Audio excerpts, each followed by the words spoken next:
Sapat naman ang sahod mo pero wala ka pa ring ipon? Baka hindi income mo ang problema. May idea ka ba kung ano? Sa video na ito, pag-uusapan natin ang 7 dahilan kung bakit hirap kang mag-ipon at kung paano mo ito maayos. Handa ka na?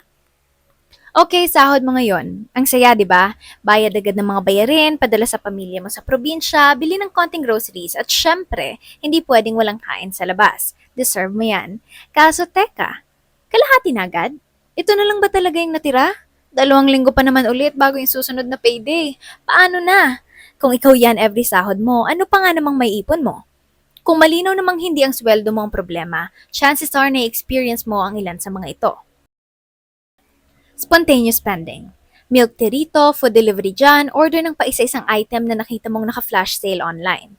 Harmless sa simula, pero ang totoo, yung maliit na biglaang gastos tulad nito, pag naipon, malaking tama yan sa budget mo.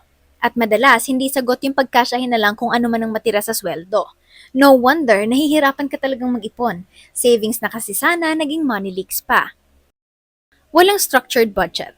Gasgas man pakinggan, ang budget ang pinakamalaking sagot sa mga hirap sa pag-iipon. Pero hindi sapat yung budget lang. Hindi sapat yung alam mo lang yung mga dapat mong pagkagastusan. Dapat may sistema ka rin. Alin ba ang mga priority o uunahin? Alin ang fixed expenses?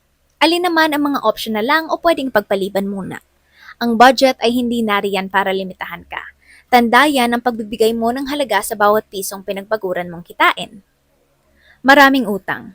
Kapag may mga utang ka na, andyan na yan. Natural na kailangan mo na silang bayaran. Pero kung may kapasidad kang tanggihan ng mga credit offers sa'yo, do it for yourself. Walang masamang umutang kung kinakailangan. Pero kapag naging cycle na kasi to buwan-buwan, pwede mo yung ikalubog financially. Paano ka makakapag-ipon kung wala pa nga ang sahod mo, may mga nakapila ka na agad na bayarin? High cost of living.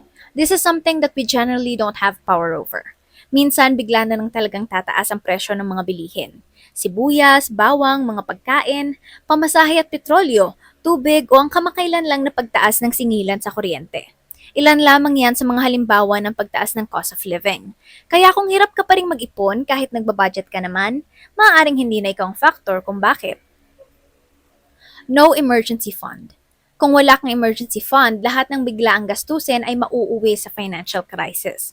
Kadalasan itong na-experience ng mga baguhan sa pag-iipon. Yun bang, bawat emergency, wala kang ibang mapaghuhugutan kundi ang iyong savings. Ang ending, bumabalik ka sa umpisa sa tuwing may hindi inaasahang gastos.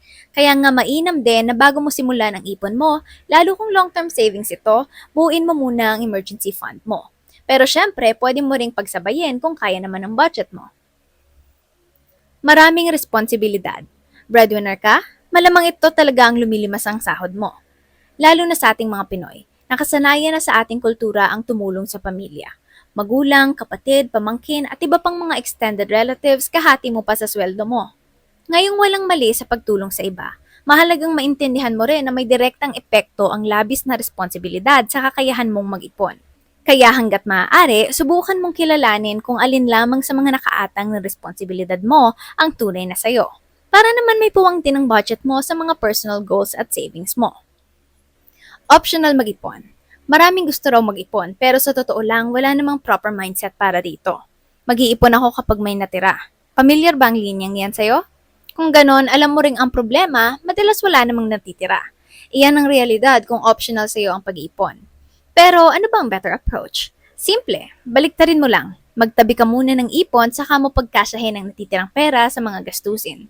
Easier said than done, pero kung kakayanin mo mag-commit dito at gawing non-negotiable ang paunang pagtatabi bago mo man bawasan ang sahod mo, paniguradong mas malaki ang tsansang mabuo mo ang savings mo. Walang duda, mahalaga ang sapat na income. Iyan ang pundasyon pati ng future savings mo. Pero mahalaga rin ang tamang mindset at sistema kung paano mo hinahawakan ang pera mo. Tandaan, hindi mo agad kailangang maging perpekto sa pera. Basta't may bagong natututunan, iyan ay sapat na. For better money habits, mindset, and systems, subscribe to our channel.